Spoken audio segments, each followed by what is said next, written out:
Okay, last time क्या discuss किया था हमने?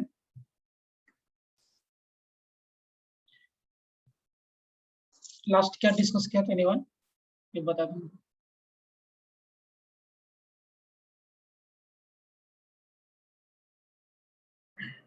हाँ पीयूष, क्या डिस्कस किया था बेटा लास्ट लेक्चर में?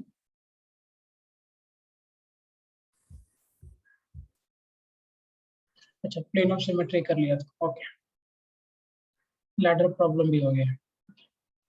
Plane of symmetry and ladder problem was done. अच्छा, इक्वल पोटेंशियल मेथड किया है? Have we done that equal potential method?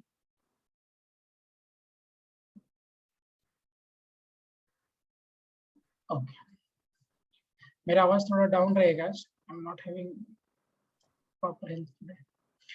चलिए नेक्स्ट लिखिए, question related with line of symmetry. Question related with line of symmetry, ये करा दिया इस type का प्रॉब्लम लाइन ऑफ सिमेट्री में? एक कराया था। अच्छा, एक हो गया। नेक्स्ट लिखो, false connection method. False connection method, false connection method.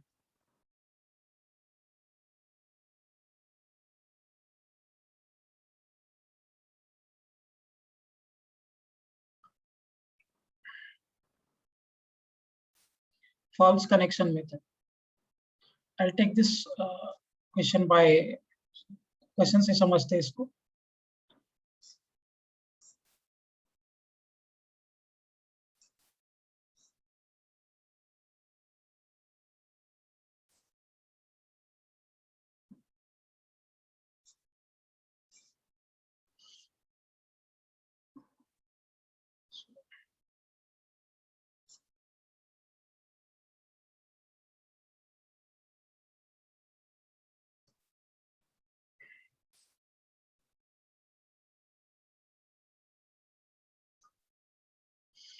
Okay.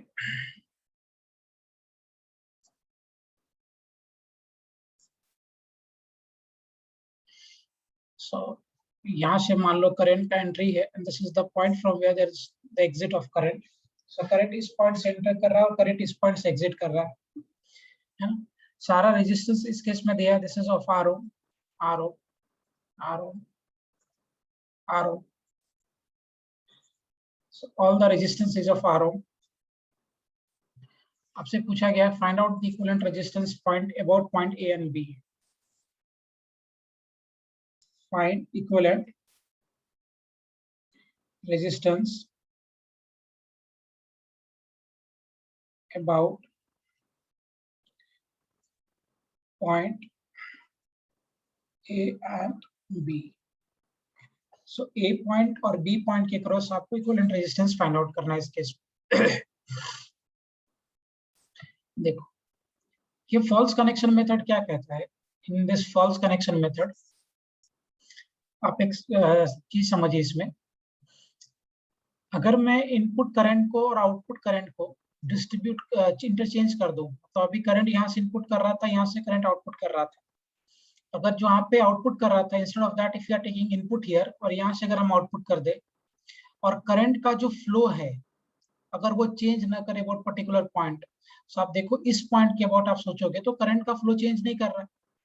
अगर यहाँ आउटपुट था, इसकी जगह पे यहाँ आप इनपुट कर दो and here you are having input, तो इसकी जगह पे यहाँ आउटपुट कर दो।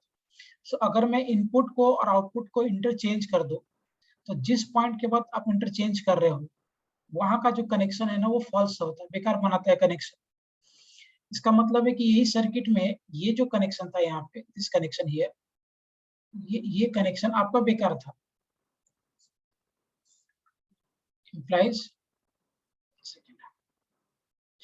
यहाँ पे जो कनेक्शन ये फॉर्म किया था, सो ये कनेक्शन आपका बेकार था। तो आप इस कनेक्शन को ऐसे रिमूव कर दोगे तो भी आपका काम चल जाएगा। समझ में आ रहा है? सो फॉल्स कनेक्शन मेथड क्या कहता है कि अगर मैं इनपुट और आउटपुट इन दोनों पॉइंट्स को इंटरचेंज कर दो पर्टिकुलर पॉइंट के अबाउट, तो जिस पॉइंट के अबाउट आप इनपुट और आउटपुट को इंटरचेंज कर रहे हो, जिसके about current flow current distribution symmetric है, वो जो पॉइंट होता है दैट पॉइंट इज हाँ, that point is false one, ये कनेक्शन आपका फॉल्स होता है, इसका कोई रेलेवेंस नहीं है। अब देखिए ये आर और आर सीरीज में था और इसके साथ ये आर पैरेलल में था, सो लेट्स से किसका इक्विवेलेंट हो गया R dash. So R dash कितना हो जाएगा, that will be equal to 1/2r plus 1/r implies, sorry 1/r dash. So 1/r dash अगर हम एलसीएम में लेंगे कितना आ जाएगा बेटा 2r 1 + 2, so implies r dash will be 2r/3। so ये हो गया 2r/3, इसके साथ ये r ohm और ये r ohm सीरीज में है, तो ये टोटल अगर आप निकालोगे, late me say r double dash, so 2r/3 plus of 2r, ये r और ये r, implies की r डबल डैश 6 और 2r कितना हो जाएगा 8r/3। अब ये combination of r double dash and ये 2r they are connected in parallel, so 1/r equivalent is equal to 1/r double dash plus of 1/2r. So implies that 1/r equivalent is equal to 3/8r plus 1/2r. So implies कि 1/r equivalent इसे में लोग आ जाएगा 8r, so 3 plus 4 implies कि r equivalent जो यहाँ से आएगा that will be equal to 8r/6। समझ में आ गया कैलकुलेशन। और ये कॉन्सेप्ट कब लगाएंगे हम, जब आप इनपुट और आउटपुट जहां से करंट इंटर हो रहा है और जहां से करंट एग्जिट हो रहा है, सो अगर आप इनपुट पॉइंट को और आउटपुट पॉइंट को इंटरचेंज कर दोगे पर्टिकुलर पॉइंट के अबाउट, तो जिस पॉइंट के आप के अबाउट आपने इनपुट और आउटपुट को इंटरचेंज किया है और फिर भी करंट डिस्ट्रीब्यूशन सेम है, वहां का जो कनेक्शन होता है उस वाले पॉइंट का, that connection is a false connection और वो प्लॉट करने की कोई जरूरत नहीं, तो आप उसको रिमूव करके सिंपली सॉल्व कर सकते हो।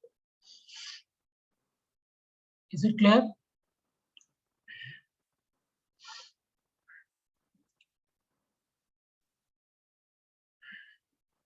क्लियर है सबको पॉइंट यहाँ तक? Yes sir. गुड। सो देखो अभी तक कौन कौन सा हमने कंसेप्ट सीख लिया, ladder problem, equal potential method, plane of symmetry approach, line of symmetry approach, उसके बाद हमने फॉल्स कनेक्शन अप्रोच।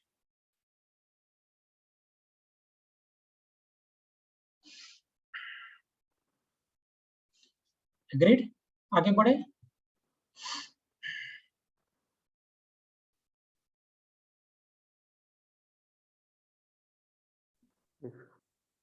या अपना नहीं का चॉइस है आपके पास, लाइन ऑफ सिमेट्री और प्लेन ऑफ सिमेट्री। जो लाइन ऑफ सिमेट्री था ये फॉल्स कनेक्शन था, दोनों ही अप्रोच लग सकता है, दोनों ही अप्रोच लग सकता है। आगे बढ़े।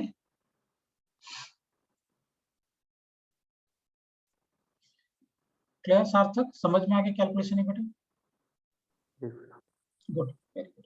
नेक्स्ट लिखिए, ये भी एक मेथड बताता हूँ, हालांकि ये आता नहीं है, ये जनरली एमटेक में पूछता है गेट एग्जामिनेशन में, लेकिन आपको बता देता हूँ मैं कि जेई में कभी कभी प्रॉब्लम आएगा तो सॉल्व करने में आसानी होगी। लिखिए, star to delta and delta to star conversion, star to delta conversion, star to delta conversion.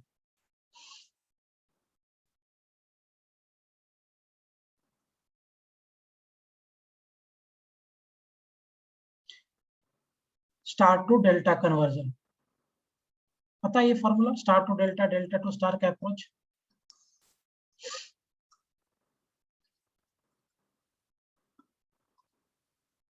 देखिए,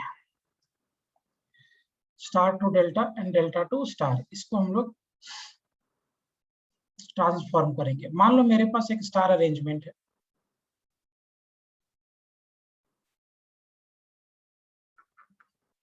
ये मेरे पास एक स्टार अरेंजमेंट है, and now we want to convert this star arrangement into a delta arrangement, मतलब ऐसे convert करना है, delta से स्टार या स्टार से डेल्टा, इन जो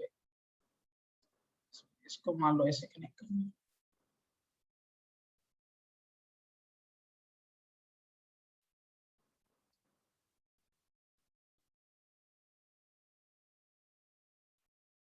ठीक है, ये मेरा कन्वर्जन है ना, आपको कन्वर्स इसमें से ऐसे कन्वर्ट करना चाहते हैं हम, या फिर इसमें से ऐसे कन्वर्ट करना चाहते हैं। So from star to delta और फ्रॉम डेल्टा टू स्टार। समझ में आ रहा है क्या डिस्कस कर रहे हैं?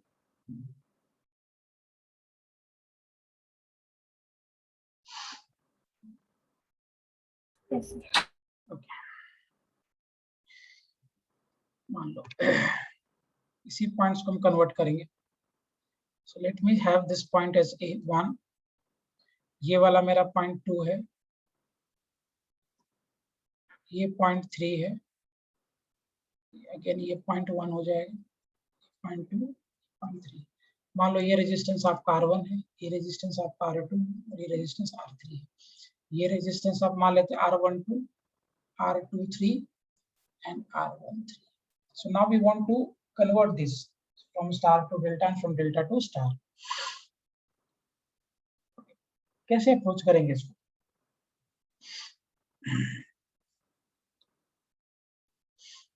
कैसे अप्रोच करेंगे?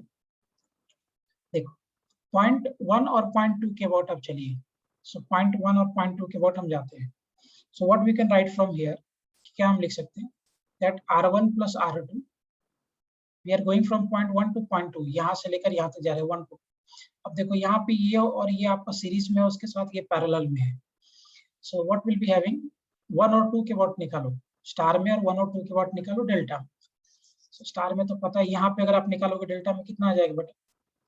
लेट मी से 1 by R is equal to 1 by, मैं पॉइंट 1 और 2 के अबाउट देखता हूँ।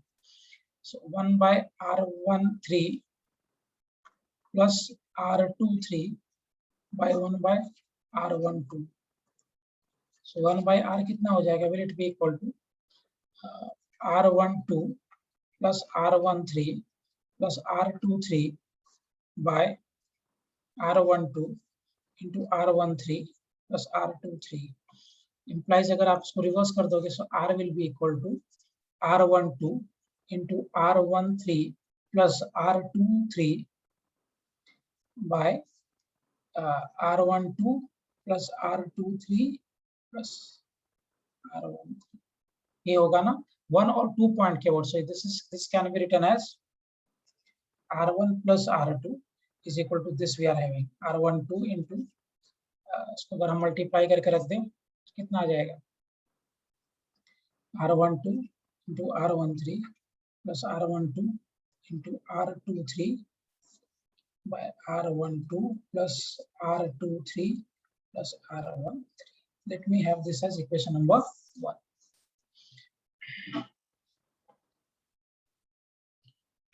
समझ में आया पॉइंट, ये कैसे डील किया इसको? We went from here to here, 1 से 2 तक गए। सो अगर आप 1 से 2 तक जाओगे तो इसमें रेजिस्टेंस होगा R1 plus R2, पे 3 पे जाना नहीं है, और यहाँ पे 1 से 2 के बीच में जाओगे तो इधर से ये सीरीज और उसके साथ ये पैरेलल।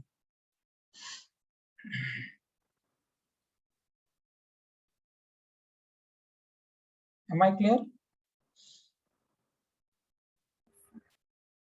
समझ में आया कैलकुलेशन बेटा यहाँ तक? Yes. अब जरा चलिए ध्यान रखना, ये थोड़ा सा कॉम्प्लिकेटेड है बट फॉर्मूला सिर्फ आपको याद रखना, लेकिन मैं प्रूफ बता रहा हूँ कि कैसे हम अप्रोच करेंगे। सो R12 चले गए, अब आप 1 से 3 के पास जाइए। सो गो फ्रॉम 1 to 3। अगर हम 1 से 3 के पास में जाएंगे, सो if I am going from 1 to 3, इस केस में क्या हो रहा है? इधर तो हो जाएगा R1 plus R3। सो 1 से 3 में जाओगे तो ये आपका सीरीज में और इसके साथ ये पैरेलल में, तो क्या हो जाएगा?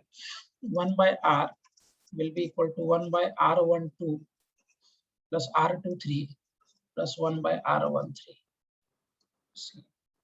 R12, R23 और 1 by R13। so implies कितना हो जाएगा?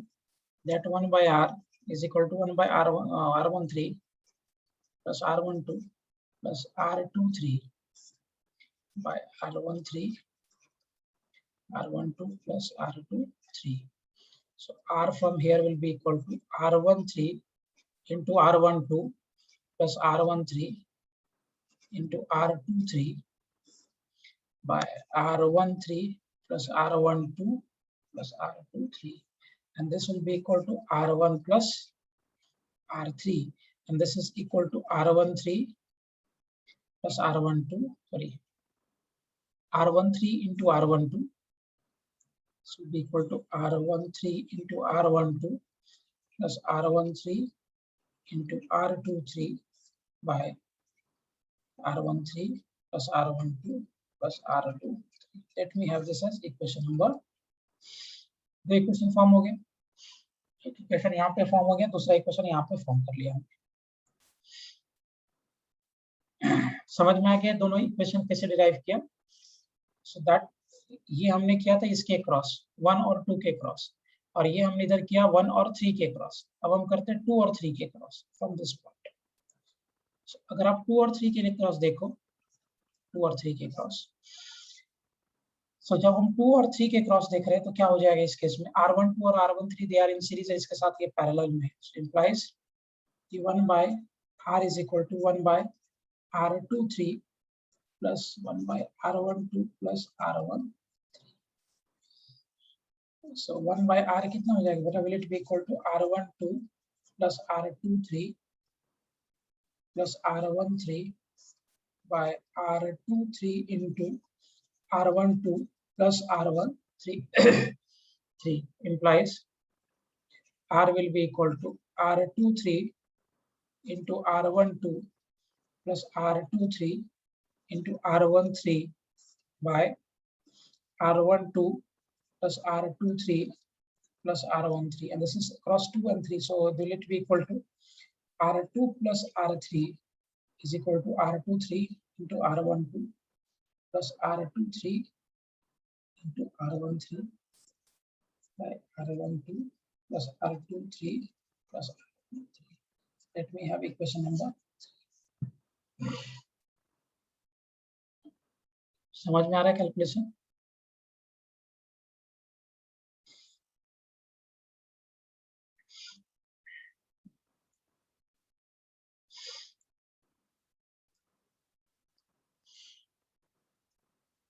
Is it clear with this calculation? Yes. Okay. अब थोड़ा इसको सॉल्व करना पड़ेगा अपने को। देखो इक्वेशन नंबर 2 और इक्वेशन नंबर 3 पे आप कंसंट्रेट करिए। इक्वेशन नंबर 2 क्या है, R13 और ये R2, this one is there. So equation number 2 को अगर आप देखोगे तो इक्वेशन नंबर 2 क्या था बेटा, R12, equation number 2 was R1 plus R3 is equal to this। So equation number 2 में क्या था, R1 plus R3 is equal to R13 R12 R13 R12 plus R13 R23, यही था ना इक्वेशन नंबर 2 में, by R13 plus R12 by R13 plus R12 plus R23। और equation number 3 में क्या था, is it R2 plus of R3 is equal to R23 into R12 R23 into R12 plus R23 into R13 by R12 by R12 plus R23 plus R13। अब एक काम करो, आप इन दोनों को सब्ट्रैक्ट कर दो। Equation number, this was my equation number 2 and this was my equation number 3। अगर हम इन दोनों को सब्ट्रैक्ट कर देंगे तो क्या मिलेगा अपने को, subtracting equation 2 and 3, subtracting equation 2 and 3। So अगर इक्वेशन नंबर 2 और इक्वेशन नंबर 3 को आप सब्ट्रैक्ट करोगे, so what will be having, will it be equal to R1 minus of R2। इन दोनों को सब्ट्रैक्ट कर दीजिए, एलसीएम तो सेम हो जाएगा आपका। सेम कितना हो जाएगा, R12 plus R23 plus R13, और ऊपर में क्या होगा, C R13 into R12 plus R13 into R23 minus R23 into R12 minus R23 into R13, ये आएगा ना। अब देखो ये वाला टर्म और ये वाला टर्म कैंसिल हो गया, तो आपके पास ये टर्म बची है। So implies that R1 minus of R2 is equal to what we are having, R13 into R12 minus R23 into R12 by R12 plus R23 plus R13। Is it clear? समझ में आ रहा है क्या term बच रहा है अपने पास? Yes. Great. कोई डाउट इसमें? अब देखो, this is my equation number 4। थोड़ा सा एनालाइज करना पड़ेगा बेटा, ये मैं आपको सिर्फ फॉर्मूला याद करने के लिए बोलूंगा, लेकिन डायरेक्ट फॉर्मूला दे दूंगा तो तुम्हें डाइजेस्ट नहीं होगा, इसलिए मैं एक कन्वर्जन खाली कर देता हूँ, दूसरा का डायरेक्ट फॉर्मूला दे देंगे। अब देखो इक्वेशन नंबर 1 ये था और इक्वेशन नंबर 4 ये है। सो अब 1 और 4 को ऐड कर दो। So adding equation 1 and 4, adding equation 1 and 4. So equation number 1 था R1, equation number 1 था R1 plus of R2 is equal to R12 R13, so ये था R12 R13 plus R12 R23 by R12 plus R23 plus R13 और equation number 4 है R1 minus of R2 is equal to R13 into R12 minus of R12 into R23 by R12 plus R23 plus R13 इन दोनों को add कर दो। जब हम add कर देंगे इसको, so what will be having 2 of R1 is equal, direct लिखो तो चलेगा। देखिए ये R12 और ये वाला टर्म कैंसिल हो जाएगा, तो आपको किधर क्या मिलेगा 2 R12 into R13 by R12 plus R23 plus R13. So now this 2 and 2 will get cancelled. So from here R1 कितना मिला? Is it R12 into R13 by R12 plus R23 plus R13? ये आ गया आएगा। देखिए मैंने क्या किया, delta से को कन्वर्ट कर दिया स्टार में, उल्टा कर दिया एक्चुअली, डेल्टा से स्टार कन्वर्जन दिया, delta to star.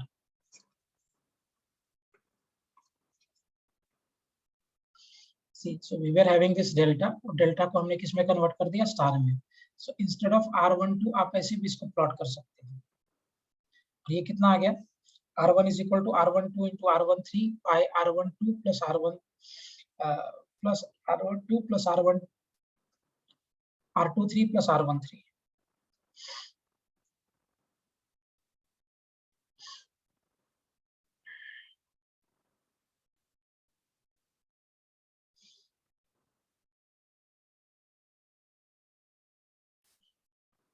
Is it clear? Calculation समझ में आया? ओके, अब देखो R2 अगर आपको कैलकुलेट करना, कैसे करोगे, R1 का वैल्यू यहाँ प्लेस कर दीजिए। सो R12 into R23 ये वाला टर्म कैंसिल हो जाएगा। So if I want to have R2, so R2 will be equal to,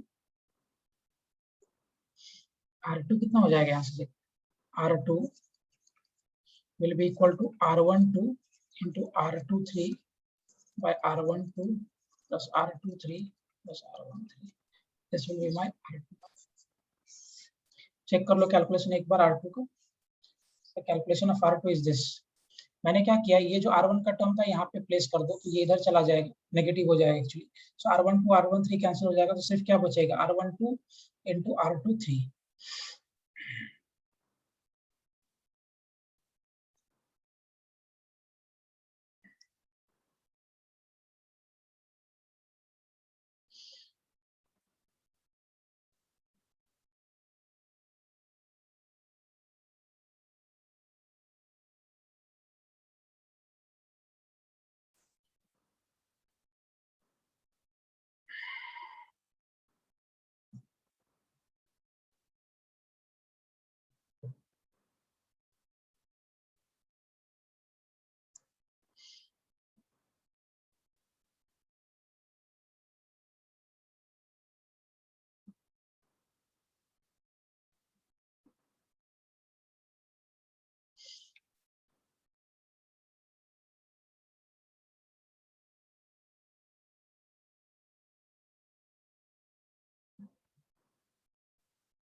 clear,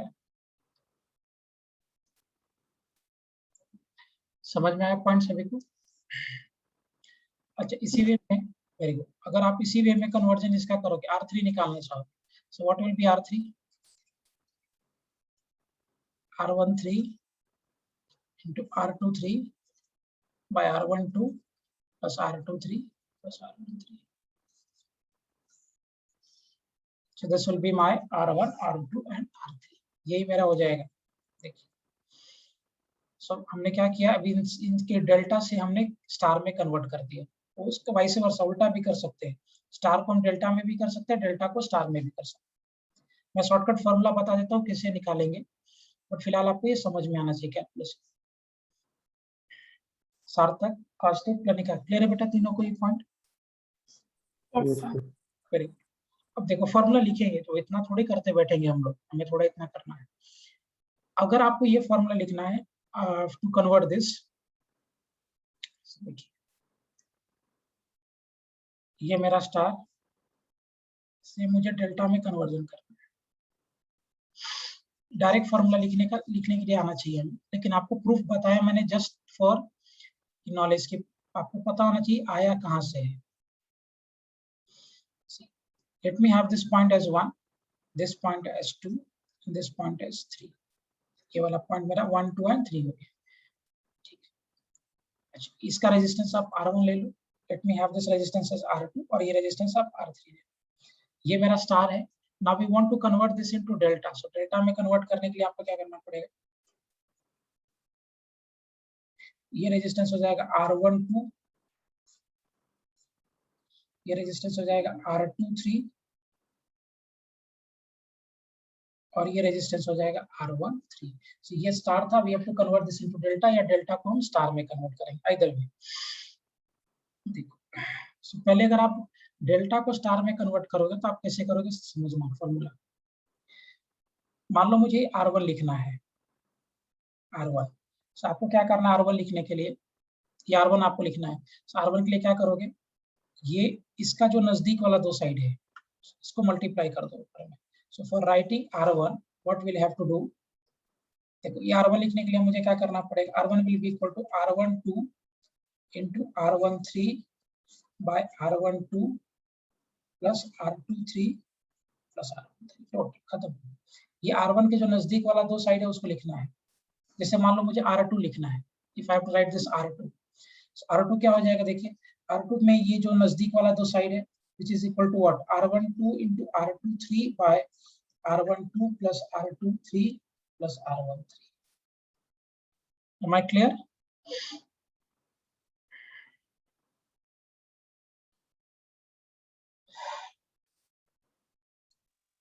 very good. जैसे मान लो मुझे ये लिखना है R3, जैसे मुझे ये R3 लिखना है, शॉर्टकट ही बता रहा हूँ। R3 लिखना क्या करोगे, इसके नजदीक वाला दो कर दो, which is R23 into R13 by R12 plus R23 plus R13। Shortcut इतना आसानी से हो जाएगा ये।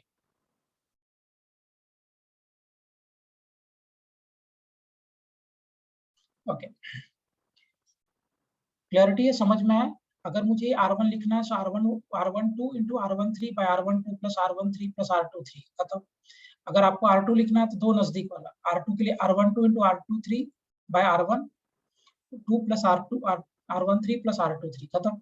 If I right this R3 तो इसके नजदीक वाला बाय द समेशन। समझ में आ गया शॉर्टकट कैसे करेंगे? Yes sir. गुड। अब डेल्टा लिखते हैं, ये तो हमने कन्वर्ट किससे किया, डेल्टा कन्वर्ट कर दिया स्टार में, से डेल्टा का कन्वर्जन स्टार में ये फॉर्मूला है। अब स्टार को कन्वर्ट करेंगे डेल्टा में, अब वो कैसे निकालोगे, देखिए अगर आपको ये रेजिस्टेंस चाहिए तो इसके नजदीक वाला दो लिखना है यहाँ पे, which is what, R1 into R2। पहले नोट कर लो फिर बात करते हैं, बस नोट डाउन दिस। शॉर्टकट खुद से लिख लीजिए कैसे कन्वर्ट करेंगे delta in star.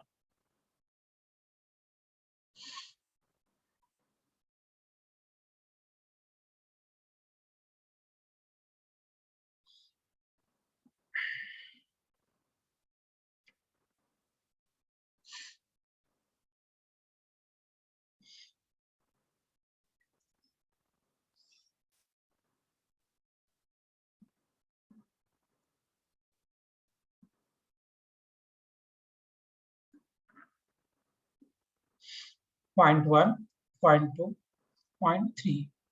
Now we were having connections like this, ऐसे मेरा कनेक्शन था, R12, यहाँ पे मेरा एक और रेजिस्टेंस था, दिस वाज R13, यहाँ पे एक और रेजिस्टेंस था R23। अभी अगर हमें लिखना है, मैं लिखता हूँ इसको यहाँ पे, from delta to star, delta to star. So delta से कन्वर्ट करके मुझे स्टार में लेके आना है, डेल्टा से लेकर स्टार तक। Okay, so delta to star कैसे लिखोगे? तो मान लो मुझे डेल्टा को कन्वर्ट करना स्टार में, और मुझे ये लिखना है, this was my R1, R2, R3। R1 लिखने के लिए इसके ऑप्शन में जो रहता है R12 plus R13 bye R12 plus R23 plus R13, खत्म। सेम वे में अगर मुझे ये लिखना है R2, तो इसके ये जो बाजू में रह गया वो लिखना पड़ेगा आपको, implies R2 will be equal to R12 into R23 by R12 plus R23 plus R13, खत्म। सेम वे में अगर आपको यहाँ पे लिखना है ये R3, if you have to write, so R3 will be equal to इसके नजदीक वाला, this is R23 into R13 by R12 plus R23 plus R13। Am I clear? Convert हो गया डेल्टा से स्टार। फॉर्मूला समझ में आ गया कैसे प्लग करते हैं डेल्टा से स्टार कन्वर्ट करने के लिए? सर हाँ बेटा। सर R1 में न्यूमरेटर में प्रोडक्ट होगा, राइट? R1 न्यूमरेटर में प्रोडक्ट हाँ होगा। हाँ प्रोडक्ट, प्रोडक्ट नहीं, प्रोडक्ट है बेटा, सब जगह प्रोडक्ट ही है ना। अब देखो ये मैंने कन्वर्ट किया डेल्टा से स्टार, अब मैं कन्वर्ट कर रहा हूँ फ्रॉम स्टार टू डेल्टा। अब देखना इसको कैसे करते हैं, ये बहुत सिंपल है, स्टार से डेल्टा। अगर मुझे स्टार से डेल्टा कन्वर्ट करना है, जैसे कि मुझे ये लिखना है R12, R12 के लिए क्या करोगे आप, सबका समेशन लिख दो, सबका समेशन लिख दो। For example R12 will be equal to R1 into R2 plus R1 into R3 plus R2 into R3, सबका समेशन लिख दिया, R1 into R2, R1 into R3 and R2 into R3, है ना, सबका समेशन लिख दिया बाय ये R12 लिख रहे हो ना, तो इसके ऑपोजिट में जो रेजिस्टेंस होगा R3 सिर्फ वो रख देंगे। देखिए this is how we write the formula for star, वो हम कन्वर्ट करते हैं डेल्टा में।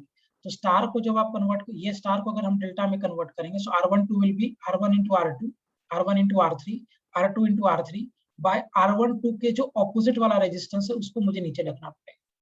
ये फॉर्मूला होता है, ऐसा लिखते हैं, हालांकि इसको भी हम डिराइव कर सकते हैं।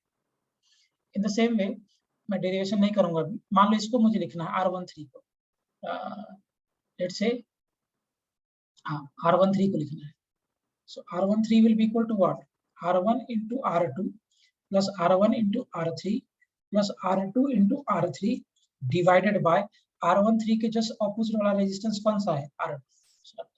कहानी खत्म, ठीक है। इसी वे में मान लो आपको ये लिखना है R23, if we have to write, so R23 will be equal to what, again the same way, this is R1 into R2 plus R1 into R3 plus R2 into R3 divided by R23 के just opposite वाला resistance कौन सा है, समझ में आ गया how to write the formulas for star to delta and delta to star? Very good, and please remember this, अगर आपने सीख लिया तो आपको अच्छे से इस पे कमांड होना चाहिए, क्योंकि आपको न्यूमेरिकल को बहुत सिंप्लीफाई करेगा कभी कभी।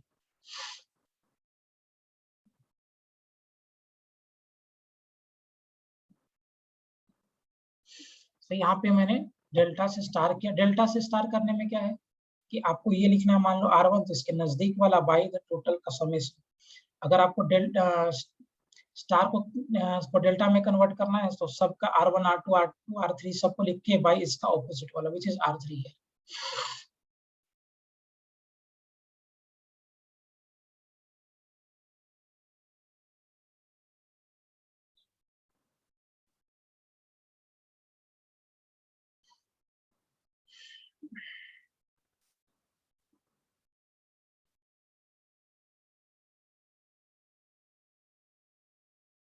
Okay, is it fine?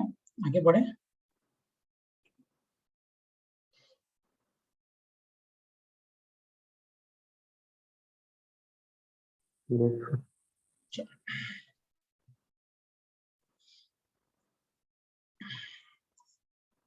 Question बनाते हैं स्टार टू डेल्टा पे।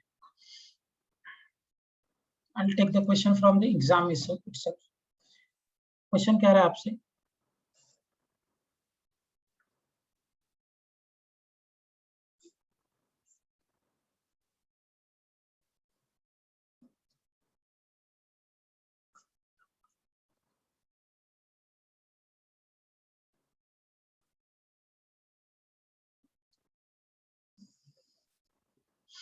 ये सर्किट है, ये रेजिस्टेंस आपके 5 ओम का है, ये रेजिस्टेंस आपके 2 ओम का है। This is the resistance of 2 ohm again.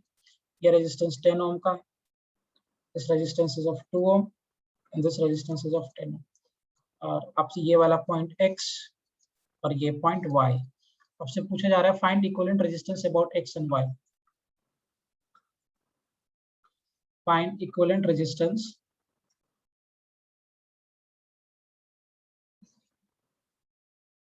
about x and y, x और y के अबाउट आपको इक्विवेलेंट रेजिस्टेंस बनाना है।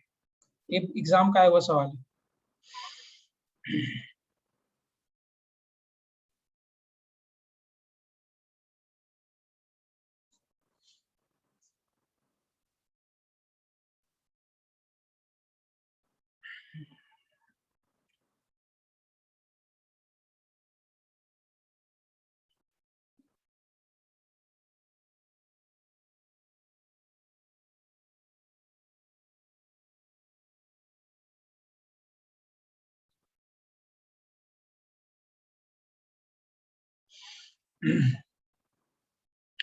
कैसे करें इसको?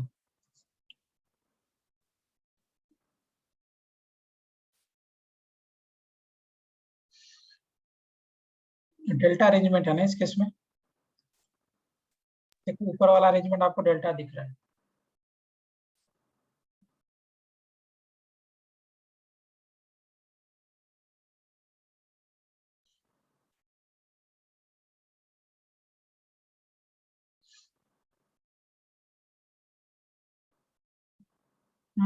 कैसे करें?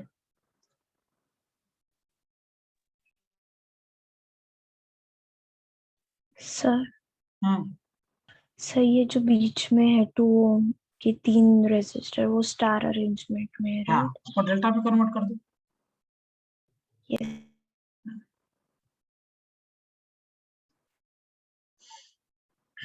गुड।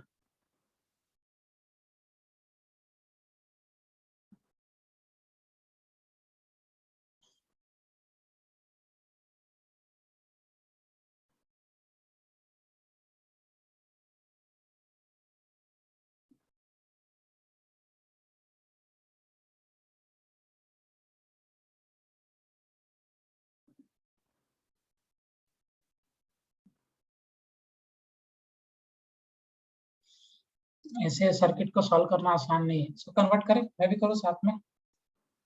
सबसे पहले तो आप इसको कन्वर्ट कर दो। ये आपको स्टार दिख रहा है, इसको आप डेल्टा में कन्वर्ट कर दो। एक रेजिस्टेंस यहाँ डेल्टा में कन्वर्ट करने के लिए, एक रेजिस्टेंस यहाँ और एक रेजिस्टेंस यहाँ। So I have just converted this star into, ये जो बीच का मेरा स्टार था ना, इस स्टार अरेंजमेंट को हमने किसमें कन्वर्ट कर दिया? Delta arrangement. देखिए ये रेजिस्टेंस कितना होगा, इसको जरा कैलकुलेट करते हैं, या पहले इसका वैल्यू कैलकुलेट करते हैं। इसका वैल्यू मान लो आर डैश है। R dash will be equal to what? R dash कितना हो जाएगा? R dash will be equal to 2 into 2 plus 2 into 2 plus 2 into 2 divided by 2। यही किया था ना हमने कन्वर्जन। इसके ऑपोजिट में भी तो 2 था, 4। सो आर डैश कितना हो जाएगा? 8 से 12 इज इट 12 डिवाइडेड बाय 2 कितना आ जाएगा? 6 ओम आया ना बेटा। आर डैश कितना हो गया? इज इट इक्वल टू 6 ओम। अब ये रेजिस्टेंस आपका 6 ओम का आ गया। देखिए मैंने क्या किया, इसको कन्वर्ट कर लिया। सेम वे में सब तो सेम ही होगा क्योंकि सब 2 ओम का ही है। ये भी 6 ओम का होगा, ये भी 6 ओम का होगा। अगर हम इस सर्किट को रीप्लॉट करें तो यहाँ से आपका एक्स पॉइंट आ रहा था, हियर यू आर हैविंग 5 ओम का रेजिस्टेंस, ये वाला, एंड अगेन इसके साथ में एक और रेजिस्टेंस आ गया which is equal to what? 6 ओम।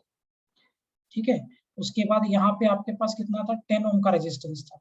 अब इस 10 ओम के साथ एक और रेजिस्टेंस आ गया डेल्टा होने की वजह से, और ये रेजिस्टेंस कितना आ गया, दिस इज अगेन ऑफ 6 ओम, ये वाला, और इधर आपका 2 ओम और इधर आपका 10 ओम। सो अब देखो ये भी मेरा 6 ओम है और ये भी मेरा 6 ओम है। अब ये 6 ओम और 5 ओम पैरेलल में है, ये 6 ओम और 10 ओम पैरेलल में है, और ये 6 ओम और ये 10 ओम अगेन ये पैरेलल में है। आया ना? यस। Okay great. अब देखिए इसको अगर हम कन्वर्ट करेंगे, सो टफ प्रॉब्लम, इतना आसान नहीं है, अच्छा प्रॉब्लम है। अगर आप इसको कन्वर्ट करोगे तो ये 6 ओम और 5 ओम ये पैरेलल में, लेट मी से इसका इक्विवेलेंट r डैश हो गया, r डैश इक्विवेलेंट बना दे तो, so 1 by r dash will be equal to what, 1 by 5 plus 1 by 6, so 1 by r dash will be equal to LCM में लोगे तो आ जाएगा 30, 6 plus 5, so r dash will be equal to 30 by 11.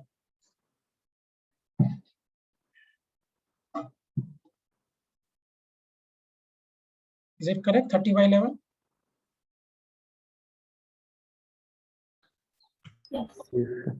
Okay, इसको 30 by 11 ओम रखता हूँ। Same way में अगर आप यहाँ कन्वर्ट करोगे, so 1 by r double dash मान लेते हैं, 1 by r double dash is what, 1 by 6 plus 1 by 10, so implies कि 1 by r double dash कितना हो जाएगा बेटा, अगर LCM में लेंगे तो it will again equal to 30, 6 25 30, 3, 8 हो जाएगा। so r double dash कितना हो जाएगा, is it equal to 30 by 8 ओम। अब ये 30 by 11 ओम और ये 30 by 8 ohm, they are in series.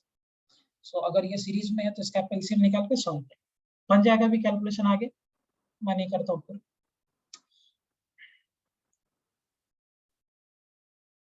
हो जाएगा कैलकुलेशन? यस। कर लीजिएगा खुद से। ये 5 ओम और ये 6 ओम पैरेलल में था, ये 6 ओम और ये 10 ओम पैरेलल में। अब ये बीच का ये जो सर्किट है ना, ये अब किसी काम का नहीं, हट गया। ये 5 ओम और ये 6 ओम पैरेलल, 6 ओम और ये भी किसी काम का नहीं, 6 ओम और ये 10 ओम पैरेलल, बाद में 6 ओम और ये 10 ओम पैरेलल, बाद में ये और ये सीरीज, और उसके साथ ये पैरेलल। सॉल्व कर लेना, आंसर आ जाएगा। मुझे बताओ अगर आपने स्टार को डेल्टा में कन्वर्ट कर लिया तो क्या है, सर्किट बहुत इजी हो गया सॉल्व करने में। यस। Very good. मैं एक असाइनमेंट शेयर करूंगा, क्लास में नहीं कराता हूँ आपके साथ में। See this is the assignment, मैं वो शेयर करूंगा तुम्हारे साथ। स्टार टू डेल्टा के साथ एक असाइनमेंट है, आपको सॉल्व कर लेना, अगले टाइम उसको हम डिस्कस करेंगे।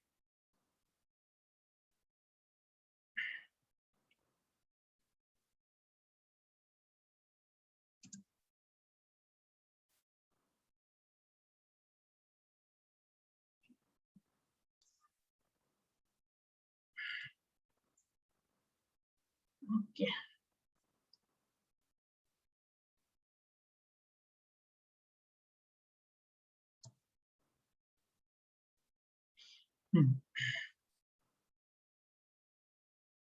See, these are the questions. I'll share it.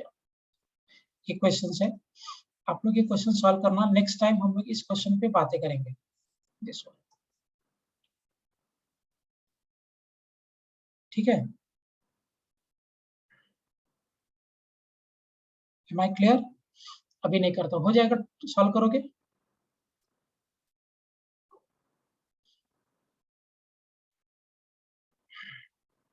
Solve कर लोगे सब लोग? Yes. So we'll discuss that. Next चलिए, बहुत बड़ा बहुत इंपॉर्टेंट टॉपिक सीखा आज हमने, star to delta and delta to star conversion.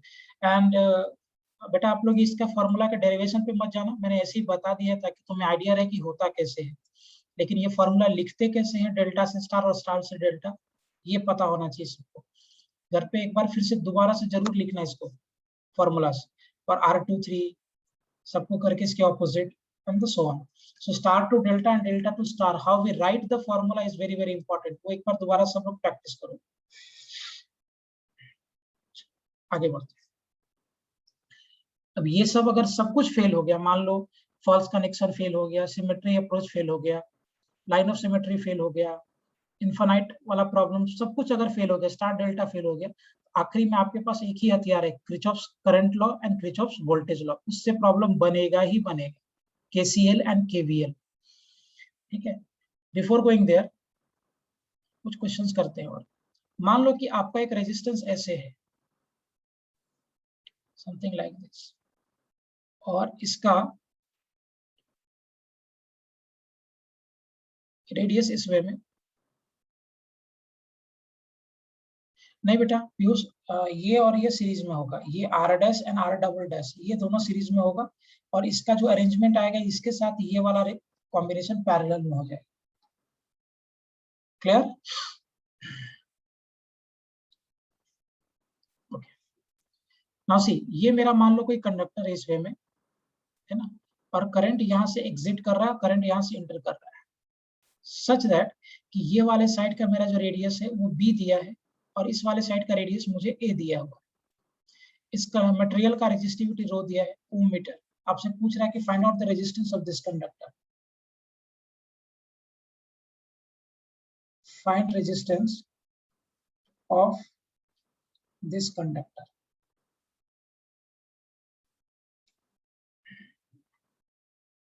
Question समझ में आया? यस।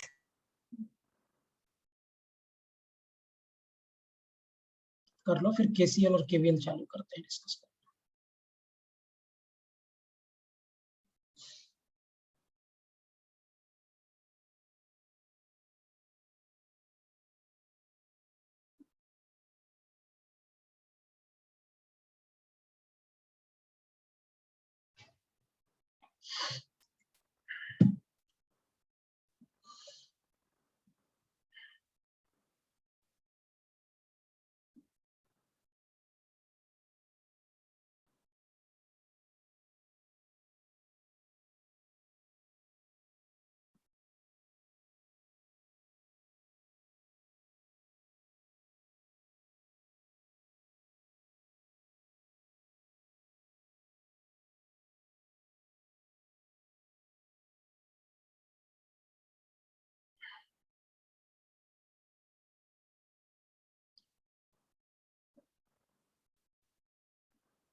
चलो देखो कैसे इसको डील करेंगे। इस पॉइंट से आप देखिए, एक काम करो, इसमें एक्स पे जाओ, और एक्स पे जाके एक बहुत छोटा सा dx थिकनेस का एलिमेंट ले लेते हैं, है ना।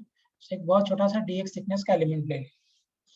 अगर आप ये x पे जाके एक बहुत छोटा सा dx थिकनेस का एलिमेंट लेते हो, क्योंकि इसका एरिया कंटिन्यूसली चेंज हो रहा है, और रेजिस्टेंस मुझे मालूम है कि r is equal to rho L by area होता है, और एरिया इसका कंटिन्यूसली चेंज हो रहा है। अगर एरिया कंटिन्यूसली चेंज हो रहा है तो प्रॉब्लम है, डायरेक्टली ऐसे हम कर नहीं सकते। So for this what will be doing is, मैंने इसका एक बहुत छोटा सा थिकनेस लिया dx का। एक काम करिए, यहाँ से एक लाइन प्लॉट कर दो, प्लॉट कर दिए। अब मुझे एक बात बताओ, क्या ये जो छोटा सा ट्रायंगल है, ये वाला ट्रायंगल, और क्या ये बड़ा वाला triangle, are they symmetry, are they similar? Yes. हाँ, ये ट्रायंगल है, ध्यान रखो, ये छोटा वाला ट्रायंगल और ये बड़ा वाला ट्रायंगल, ये दोनों ट्रायंगल क्या है, सिमिलर है, क्योंकि ये एंगल इसका 90 डिग्री है, ये और ये एंगल सेम होगा, तो थर्ड एंगल, और ये कॉमन एंगल है दोनों ट्रायंगल में। So by angle angle angle property, ये छोटा वाला ट्रायंगल और ये बड़ा वाला ट्रायंगल सिमिलर है। मान लो इसको मैं y पकड़ लेता हूँ, ये वाले पॉइंट को, और ये आपका ये। सो अगर ये सिमिलर है, so can we say from here that y by x will be equal to, ये टोटल b और ये, तो ये हो जाएगा b minus a, b minus of a, क्योंकि ये कंप्लीट b है और ये है, तो ये डिस्टेंस कितना हो जाएगा, b माइनस a। नहीं कॉस, तो वैसा नहीं होगा, hold on. So can we say, इस कंडक्टर का लेंथ l पकड़ लो, so can we say from here that b minus a by l, बोल सकते हैं हम लोग इसको b minus a by l। अगर ये छोटा वाला ट्रायंगल और ये बड़ा वाला ट्रायंगल, अगर ये दोनों ट्रायंगल सिमिलर है, देखिए कौन सा triangle, this triangle and the bigger triangle. So if this triangle and the bigger triangle, if they are similar, so can we say कि y by x is equal to b minus a by l? यहाँ से y कितना हो जाएगा, will it be equal to b minus a into x by l? और अगर आप इस सेक्शन का रेडियस लिखोगे, so what will be the radius of this section? Will it be equal to a plus y? क्योंकि ये आपका a है और ये y हो गया, तो यहाँ का रेडियस कितना हो जाएगा, a plus y। Implies radius कितना हो जाएगा, b minus a into x by L plus of a.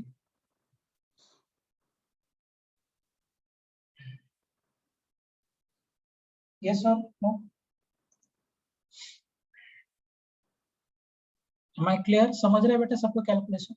वहां का रेडियस कैसे लिखा मैंने, क्लियर है? ये जो सेक्शन आपने काटा था इस सेक्शन का रेडियस लिखा मैं, अगर ये आपका ए है तो ये भी ए होगा और ये वाई है. So if it is A and it is Y, तो यहाँ इस वाले पार्ट का रेडियस कितना हो जाएगा, will it be equal to a plus y. A plus y will be the radius of this point. Smriti yes और नो बेटा, a plus y? Yes sir. Good.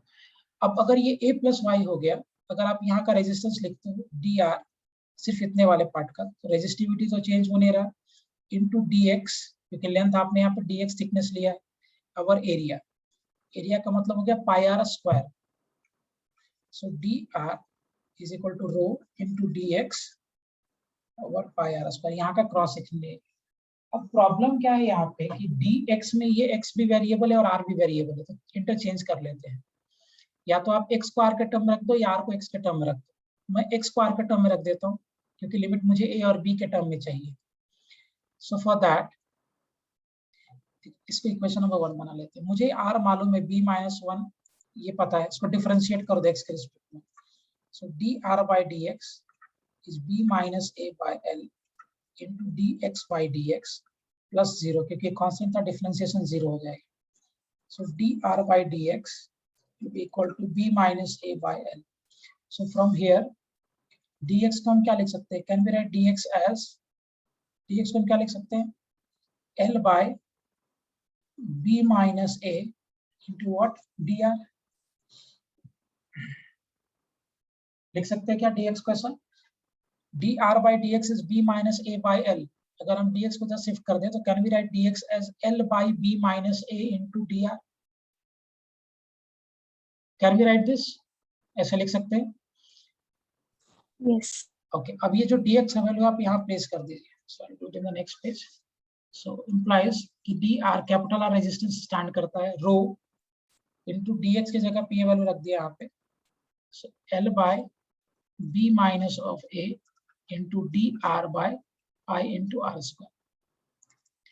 Integrate करना पड़ेगा dr rho into l by pi bracket b minus a integration of dr by r square. बोलिए limit बोलो, limit कहाँ से कहाँ होगा r का, a से लेकर b तक में. r रेडियस का लिमिट कहाँ होगा, this is radius, is it from a to b? Yes.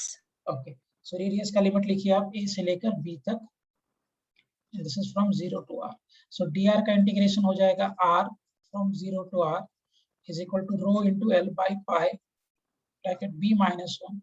इसका हो गया minus of 1 by r from a से लेकर b तक.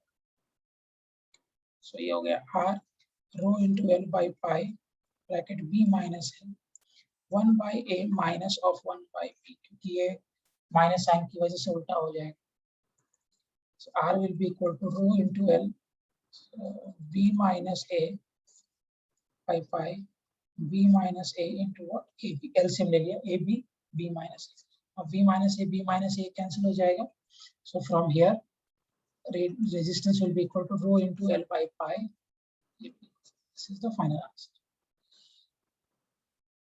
Have you got this answer? Okay, superb.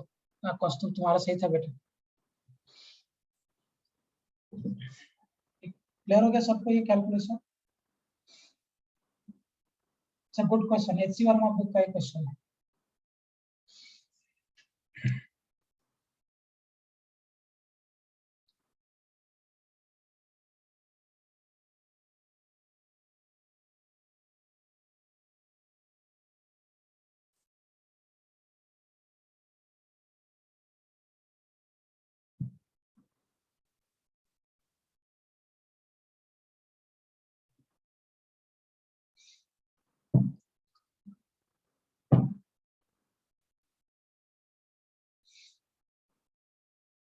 समझ में आया सभी को कैलकुलेशन?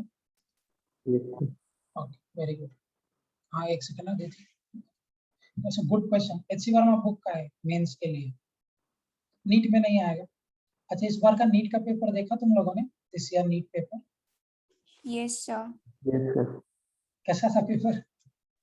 सर फिजिक्स का सेक्शन थोड़ा हार्ड था। बी सेक्शन ना, कैलकुलेशन बहुत ज्यादा था। पेपर इस बार का बहुत टफ आया नीट में। पिछले साल का बहुत इजी था, इस बार बहुत टफ आया है। इवन बायो भी टफ था ना। बायो का मेन बहुत ज्यादा पढ़ने के लिए दे दिया था। प्रांजल, आपका बन रहा था, सेक्शन 1 बन गया था बेटा? देखा ट्राई करके, सॉल्व करके? यस सर, मैंने मतलब स्टार्ट किया है सॉल्विंग के लिए, तो हो रहे हैं क्वेश्चंस। फर्स्ट क्वेश्चन कैपेसिटर का ही था। हो गया? यस सर, बन गया वो क्वेश्चन। कितने क्वेश्चंस ट्राई किया आपने?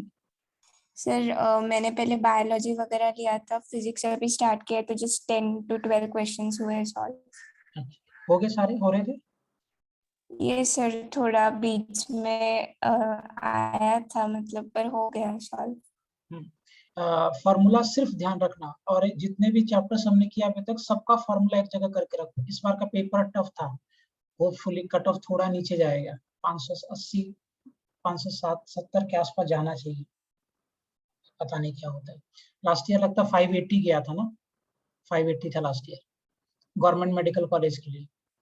इस बार शायद 560 570 के आसपास, 10-20 मार्क्स नीचे पकड़ के चलो। पेपर लेंथी था, बहुत लेंथी था पेपर इस बार। ओके, एक और प्रॉब्लम बनाते हैं सीवे में। मान लीजिए कि आपका ऐसे कोई कंडक्टर है,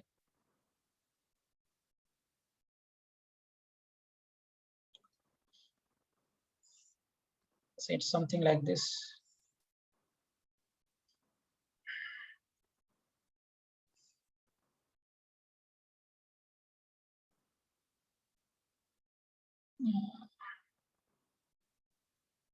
So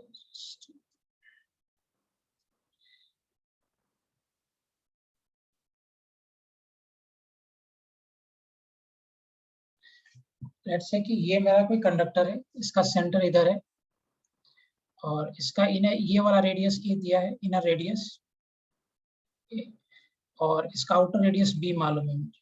so outer radius is given to us is B. Outer radius B दिया हुआ है।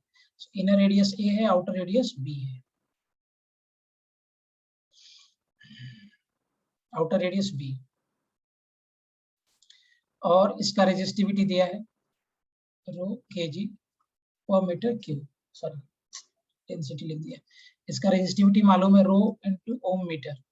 अब करंट यहाँ से एंटर किया फ्लो करना, और करंट यहाँ से फ्लो करके एग्जिट कर रहा है। ध्यान रखना, इसका इनर रेडियस ए है, आउटर रेडियस बी है। सो करंट यहाँ से एंटर किया और करंट यहाँ से एग्जिट कर रहा है। आपसे पूछा जा रहा है find equivalent resistance. Find equivalent resistance.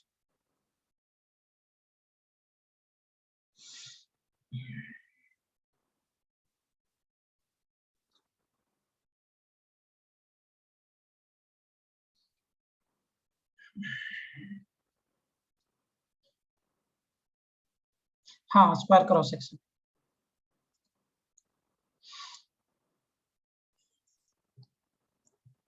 Inner radius ए है, आउटर रेडियस बी है, ध्यान रखना है।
ओके, कैसे किया कौस्तुभ, कैसे डील किया इसको?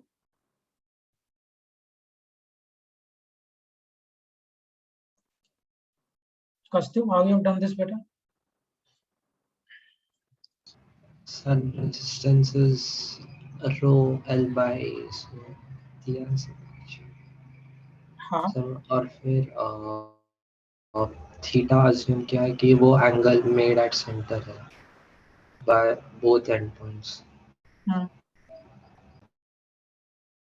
फिर सो फिर लेंथ और थीटा इंटू ए हो जाए, नहीं चलो मैं करता हूँ, ये इतना आसान प्रॉब्लम नहीं है। अच्छा, इसका ये स्क्वायर क्रॉस सेक्शन था, अगर इसका इनर रेडियस ए है, आउटर रेडियस बी है, तो क्या ये थिकनेस बी माइनस ए हो जाएगा? और अगर ये बी माइनस ए है तो ये भी बी माइनस ए होगा। बात को सिंप्लिसिटी के लिए मैं डी लिख देता हूँ, बाद में डी की जगह पे बी माइनस ए प्लेस कर दूंगा। व्हाट आई सेड इज कि इसका इनर रेडियस ए है और आउटर रेडियस बी है, तो ये जो डिस्टेंस होगा this will be B minus A, and since ये स्क्वायर फ्रेम है तो ये बी माइनस ए होगा, तो ये भी बी माइनस ए होगा। सो बी माइनस ए को सिंप्लिसिटी के लिए मैं डी लिख देता हूँ, बाद में हम इसको प्लेस कर देंगे। अब देखो, आप एक काम करो, सेंटर से आप आर डिस्टेंस आगे जाओ, और आर डिस्टेंस आगे जाने के बाद एक बहुत छोटा सा डी आर थिकनेस का एलिमेंट ले, डी आर थिकनेस। तो सेंटर से हम आर डिस्टेंस आगे गए, और आर डिस्टेंस आगे जाने के बाद हमने एक डी आर थिकनेस का एक छोटा सा एलिमेंट ले लिया। अब इस डी आर थिकनेस का जो छोटा सा एलिमेंट लिया है, इसका रेजिस्टेंस अगर आप लिखोगे तो इसका रेजिस्टेंस हो जाएगा D into capital R is equal to rho into length. Length इसका कितना हो जाएगा? वी आर एज्यूमिंग कि ये पूरा एंगल हाफ सर्कल है, सब मुझे देना चाहिए था एंगल, बट मान लो एंगल नहीं दिया तो आप एज्यूम करके चलो कि ये हाफ बन रहा है, सेमी सर्कल है, सेमी सर्कल ये देना चाहिए था, सेमी सर्कल। सेमी सर्कल है तो इसका पेरीमीटर कितना हो जाएगा? Will it be equal to pi r over इसका एरिया। एरिया कितना हो जाएगा बेटा? Will it be equal to b minus A into what, d r, या d into D r, whatever you want to write, ऐसे रखते होगा ये पॉइंट। यस ये इसको इंटीग्रेट करना पड़ेगा, और इंटीग्रेट क्यों करना पड़ेगा वो समझना जरूरी है, क्योंकि यहाँ का लेंथ अलग होगा, यहाँ का लेंथ अलग होगा, यहाँ का लेंथ अलग होगा। सो लेंथ इसका कंटिन्यूअसली चेंज कर रहा है। यहाँ का लेंथ होगा 2 पाई पाई इंटू ए, यहाँ का लेंथ होगा pi into B.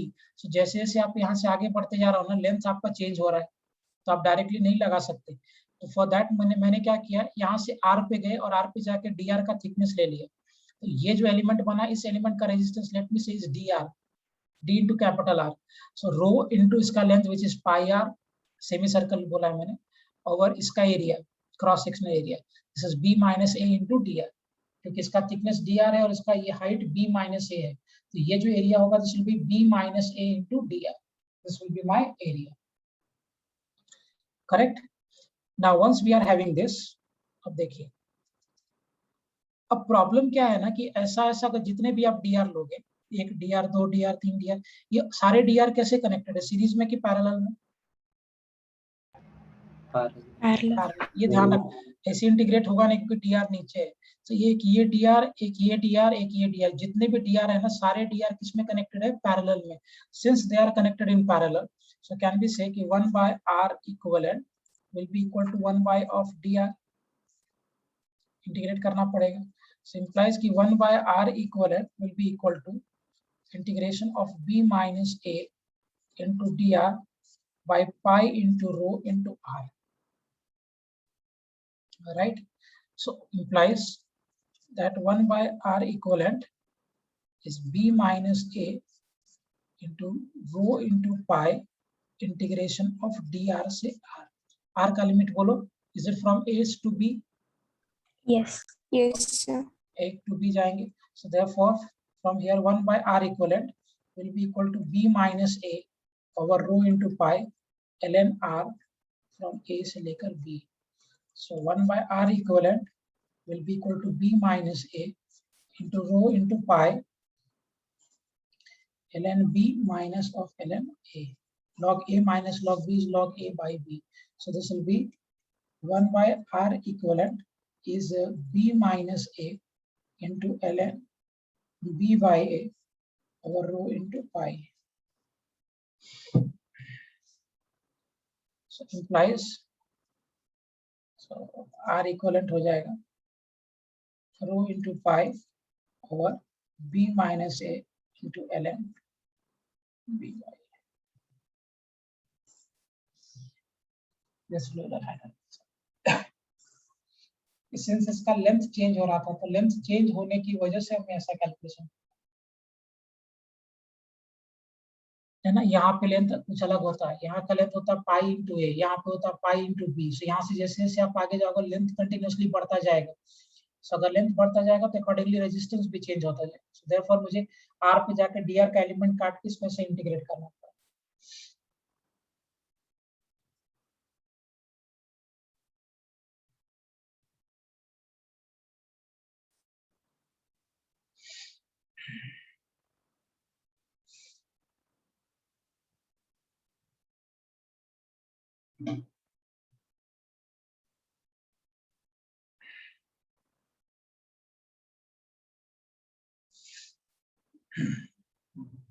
Okay,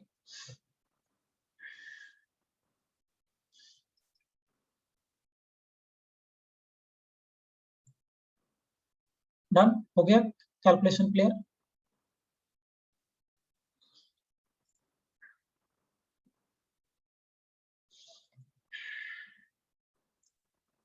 okay fine, very good Pranjal. अच्छा मुझे एक बात बताओ, मैंने वो एक्सप्लेन कर दिया क्या temperature dependence on resistance resistivity derive किया, rho is equal to rho naught bracket 1 plus alpha delta t. Yes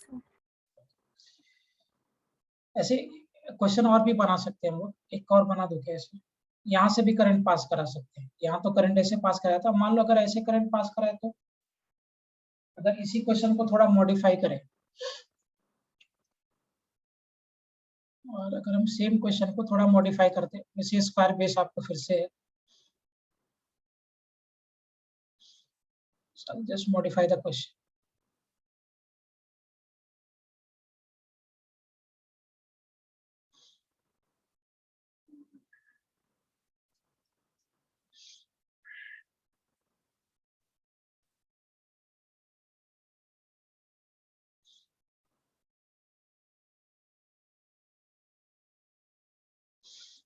तो मैं इसी क्वेश्चन को थोड़ा मॉडिफाई करता हूँ।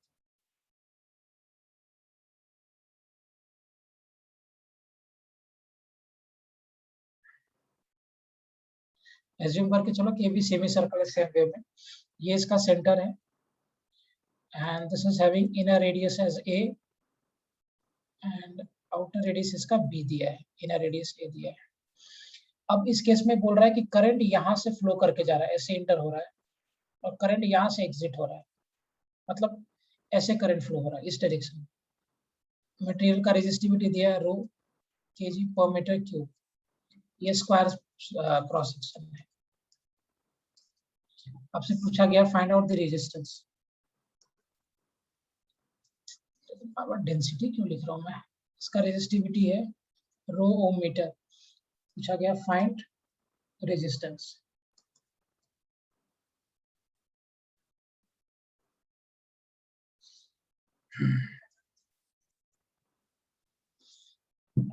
अब क्या होगा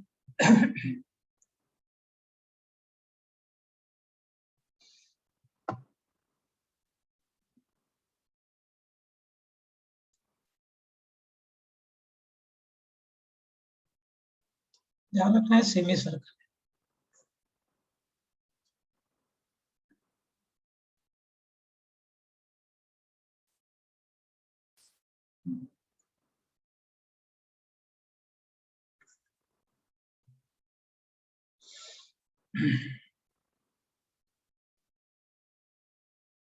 नहीं बेटा, आप उस इंटीग्रेशन एंगल के टर्म में डायरेक्टली करो, सेमी सर्कल दे दिया ना, एंगल पाई बता दिया मैंने।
करें इसको सॉल्व, ट्राई करो फिर मैं करता हूँ।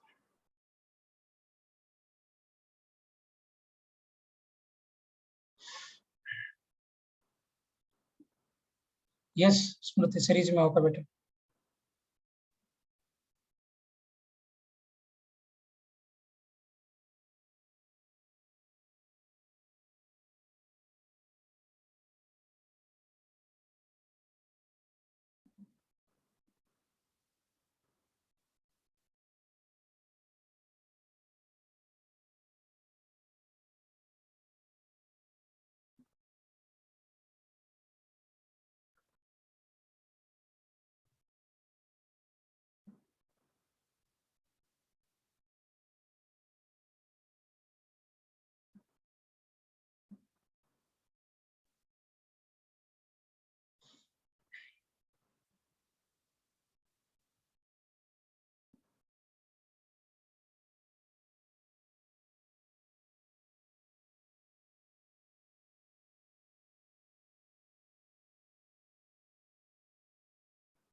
नहीं आएगा प्रणिका, डिनोमिनेटर में नहीं आएगा, सोचिए, मैं 1 मिनट का टाइम दे रहा हूँ, डिनोमिनेटर में नहीं आएगा।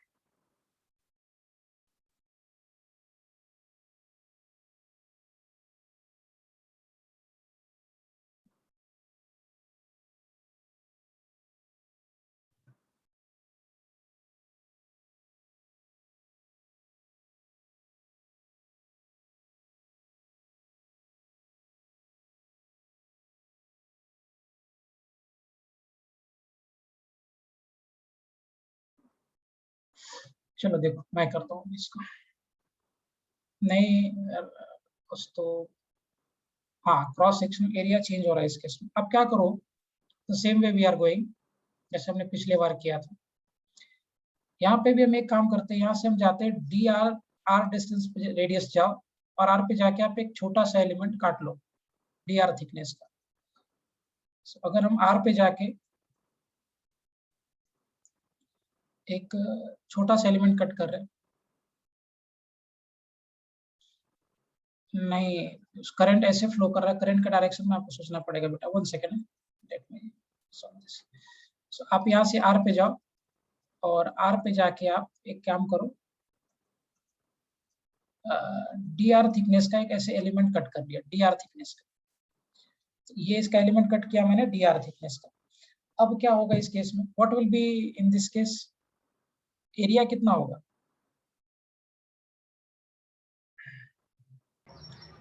P minus ADR.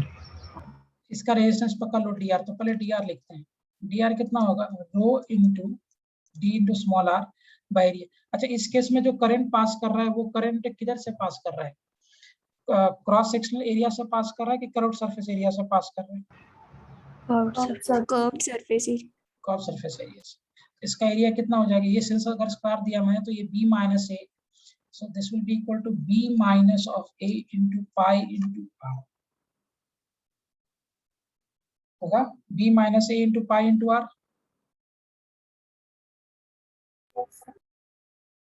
Is it clear properly? अब देखो, if it is this case, so dr कितना हो जाएगा, dr will be equal to rho bracket by pi into b minus a, integration of dr से लेकर r, इंटीग्रेट करेंगे दोनों side. अगर आप दोनों साइड में इंटीग्रेट कर दोगे, so what you are having, r का लिमिट बोलिए, a से b, 0 से r, सो dr का इंटीग्रेशन हो जाएगा r from 0 to r is equal to rho over pi bracket b minus of a into ln r from a to b, so r minus of 0 is equal to rho by pi bracket b minus a into ln b minus of ln a, so resistance हो जाएगा rho over pi bracket b minus a into ln, this will be the final answer। खत्म। तो पिछले वाला जो था वैसा ही था, सिर्फ पिछले वाले केस में पाई ऊपर में आता है, हाँ यहाँ पे आएगा, और इस वाले केस में पाई नीचे।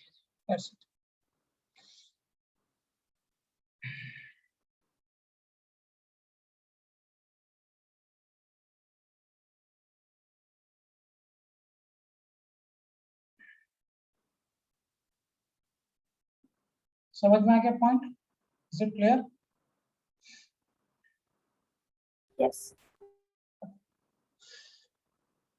गुड। मुझे बात बताओ, अगर इंटीग्रेशन से रिलेटेड भी रेजिस्टेंस फाइंड आउट करने के लिए होगा, कर पाओगे आप? मैंने तीनों कर दिया है, वेरिएबल, एरिया, सीरीज। इस केस में लेंथ, इस केस में आपका लेंथ चेंज हो रहा था, इस केस में एरिया चेंज हो रहा था। अकॉर्डिंगली रेजिस्टिविटी भी चेंज करा के इंटीग्रेशन करवा सकते। क्लियर है पॉइंट? समझ में आ गया सबको? Yes sir. Okay great. देखिए नेक्स्ट कॉन्सेप्ट डिस्कस करेंगे, इसका सबसे, इस चैप्टर का सबसे मेजर पार्ट अभी है किरचॉफ्स लॉ।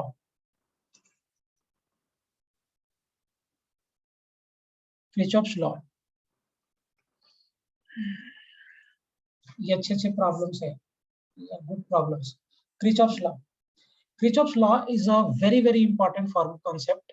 ये लॉ है, इसमें जो दो लॉस दिया किरचॉफ्स ने, सबसे पहला लॉ जो किरचॉफ्स ने दिया that is called Kirchhoff's current law, KCL बोलते हैं इसको।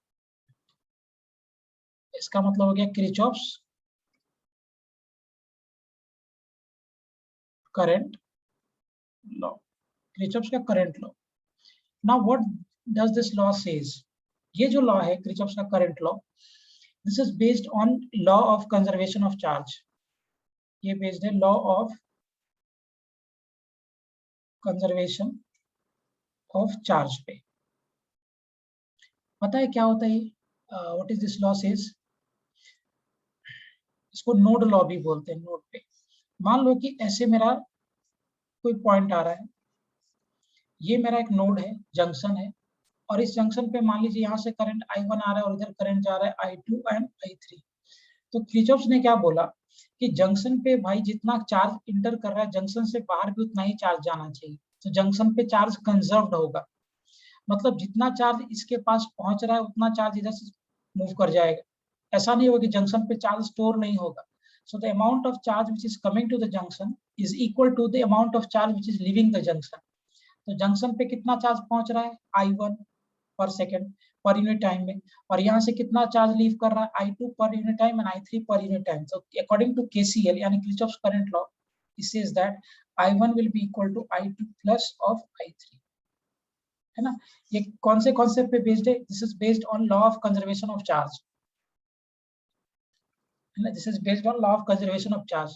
So the amount of charge which is coming to the node is equal to per unit time is equal to the amount of charge which is leaving the node. तो जितना charge node के ऊपर inter कर रहा है उतना ही charge node को छोड़ के बाहर जाएगा। सो यूनिट टाइम में नोड पे कितना चार्ज आ रहा था यहाँ पे? I1, और नोड को छोड़ के चार्ज कितना जा रहा है? I2 and I3। So the charge I1 which is reaching to the node is equal to the charge which is leaving the node. Am I clear? समझ में आ गया KCL? ये पहले हमने बहुत बार यूज किया हुआ है अप्रोच। ऑब्वियस सी बात है, चार्ज कंजर्व होता है तो नोड पे जितना चार्ज आ रहा होगा नोड से बाहर भी उतना ही चार्ज जाएगा। ऐसा थोड़ी कि नोड पे चार्ज एक्यूमुलेट होगा। So the amount of charge which is reaching to the node is equal to the amount of charge which is leaving the node. That's it. Is it clear? Yes, sir. Simple सा concept है। दूसरा Kirchhoff's ने law दिया which is called KVL, और KVL को हम बोलते हैं Kirchhoff's voltage law. Kirchhoff's voltage law. अब KVL क्या कहता है? ये this works on the law of conservation of energy, energy पे वर्क करता है। अब देखिए KVL ने क्या कहा, किरचॉफ्स ने KVL लॉ में क्या कहा कि मान लीजिए कि ऐसा रेजिस्टेंस है और ये मेरा पोटेंशियल है, बैटरी, यहाँ से करंट पास कर रहा है, लेट्स से कि करंट पास कर रहा है I एम्पियर का, बैटरी का वोल्टेज मान लेते हैं V वोल्ट का है। Here we are have resistance R1 and resistance R2। अब मुझे एक बात बताओ, यहाँ से करंट ऐसे पास करेगा, यहाँ पे, यहाँ से भी करंट ऐसे पास किया। जब ये करंट यहाँ से पास कर रहा है तो रेजिस्टेंस के पहले पोटेंशियल क्या होगा? हायर की lower? Higher. So we know current moves from higher potential to lower potential. Same way में यहाँ पे भी करंट हायर पोटेंशियल से लोअर पोटेंशियल। तो किरचॉफ्स के सेकंड लॉ क्या कहता है? अब देखो, मैं अगर यहाँ से यहाँ मूव करता हूँ तो ये मेरा लोअर पोटेंशियल और ये हायर पोटेंशियल, मुझे पता है कि बैटरी पोटेंशियल डिफरेंस देता है। सो लोअर से हायर गया मतलब वोल्टेज का गेन हो गया। कितना वोल्टेज का गेन हो गया? V वोल्ट का गेन हुआ। फिर जब हम यहाँ से इधर आए तो प्लस से माइनस जा रहा है तो वोल्टेज का लॉस हो रहा है। मान लेते हैं V1 है which will be equal to I into R1, यहाँ से लॉस हो गया I इंटू R1।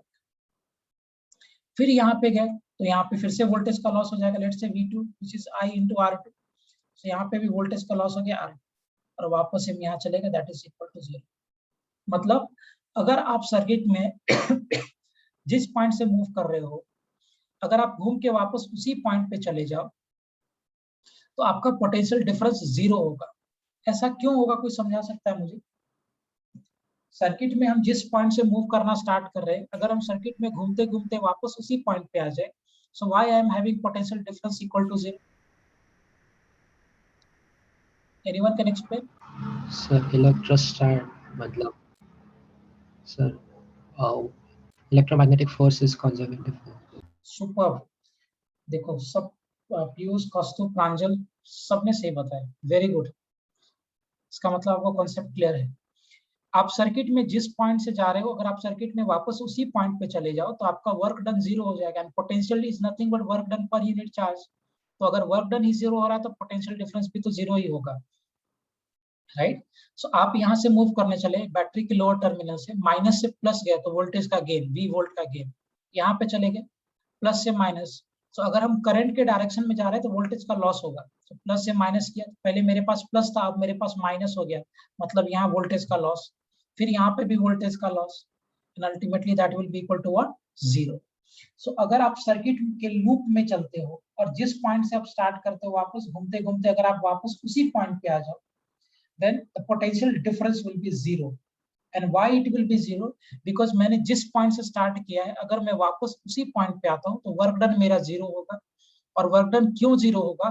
क्योंकि this force is conservative and therefore work done is path dependent.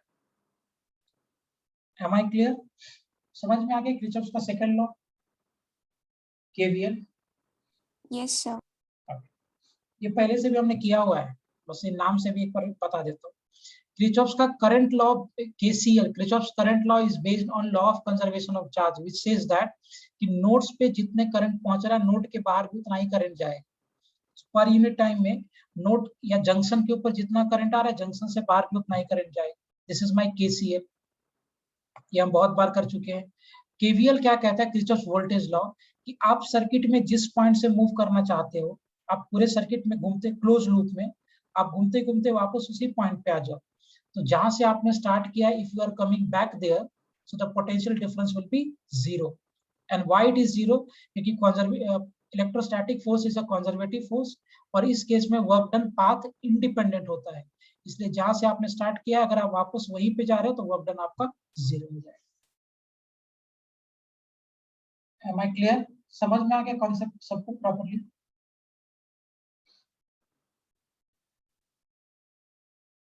Yes, sir.